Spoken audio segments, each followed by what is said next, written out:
Ganjar Pranowo dan Prabowo Subianto belum juga mengumumkan siapa bakal cawapres yang akan mendampingi mereka dalam kontestasi pemilihan presiden 2024 mendatang. Pasca Rakernas keempat PDI Perjuangan yang berakhir 1 Oktober 2023 lalu, Sekjen Partai Berlambang Banteng ini mengatakan pengumuman akan dilakukan sendiri oleh Sang Ketua Umum Megawati Soekarno Putri.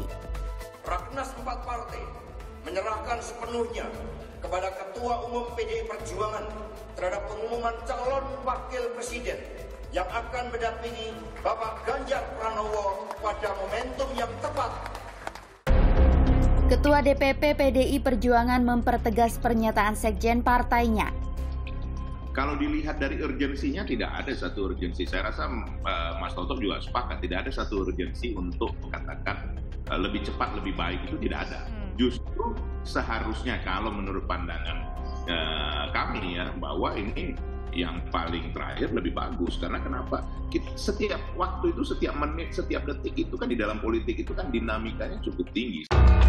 Direktur Eksekutif Carta Politika Yunarto Wijaya berpendapat, pertimbangan penentuan siapa yang akan berpasangan dengan Ganjar sebagai bakal cawapres dapat saja tidak hanya bersandar pada elektabilitas di suatu daerah. Tidak mungkin loh muncul nama-nama yang tidak kuat hanya di satu daerah, tapi misalnya bisa melambangkan simbol keberlanjutan Jokowi. Sementara di sisi lain, seperti halnya Ganjar Pranowo, Prabowo Subianto pun belum menentukan pasangannya dalam kontestasi Pilpres mendatang. Nama Gibran Rakabuming Raka seringkali dihubungkan dengan Prabowo.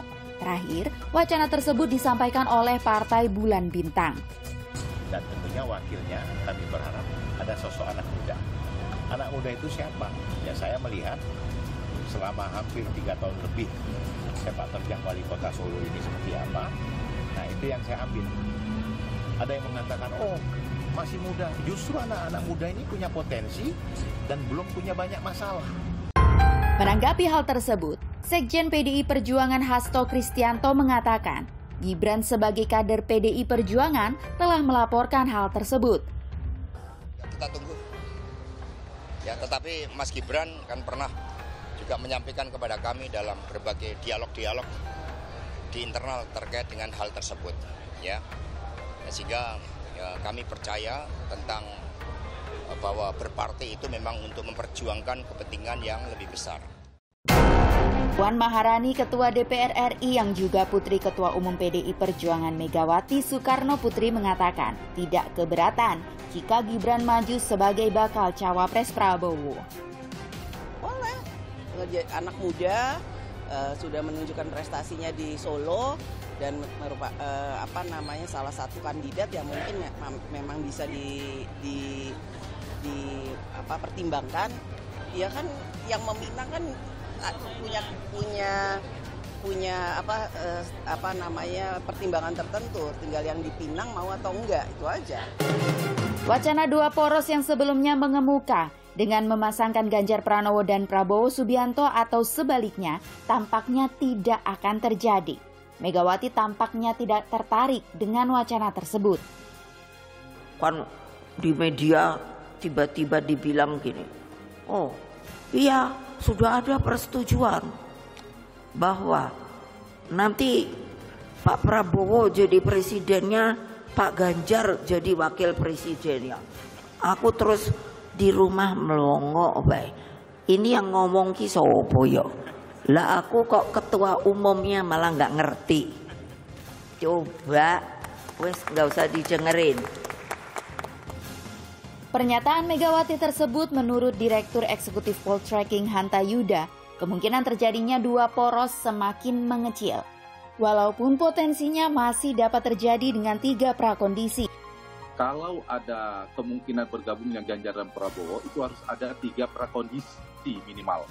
1, kalau ada situasi di mana misalnya elektabilitas Anies Baswedan yang dianggap kompetitor di antara dua poros keberlanjutan ini, Anies mengusung perubahan, tiba-tiba melejit Anies. Ini misal saja. Yang kedua, kalau ternyata terkoreksi elektabilitas antara Ganjar dan Prabowo, tiba-tiba ada satu yang melejit naik atau salah satu tiba-tiba turun sehingga levelnya ada jadi capres dan cawapres. Itu juga tidak ada.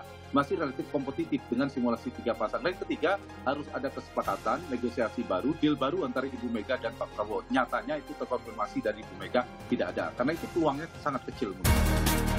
Selain Gibran, putra bungsu Presiden Joko Widodo, Kaisang Pangarep turut menjadi pembicaraan usai dilantik sebagai Ketua Umum Partai Solidaritas Indonesia 25 September 2023 lalu.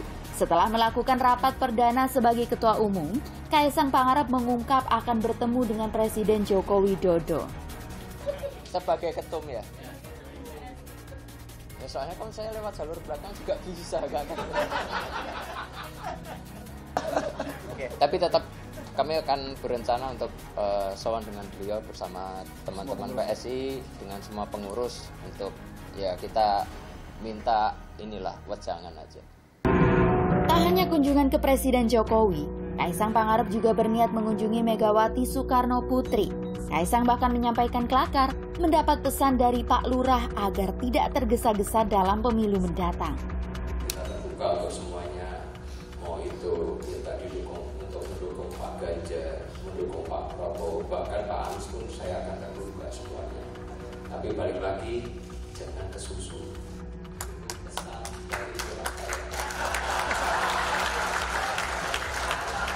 Dari kami kemarin saya sudah bilang ke Pak Sekjen kita mau sowan ke PDIP. Naiknya Kaisang sebagai Ketua Umum PSI memang menghebohkan. Namun bila dihubungkan dengan pengaruhnya pada perubahan peta Pilpres mendatang, Yunarto Wijaya meragukan pengaruhnya akan sejauh itu. Walaupun Mas Kaisang adalah membawa nama Pak Jokowi, tapi kalau disebutnya sampai ujungnya mengubah konstelasi Pilpres, saya yakin tidak. Kenapa? Karena konstelasi Pilpres sudah hampir mengkerucut ke koalisi yang sudah final. Kalau kita lihat, Pak Prabowo sudah punya koalisinya, Mas Ganjar sudah punya koalisinya, bahkan koalisi Amin sudah punya cawapresnya.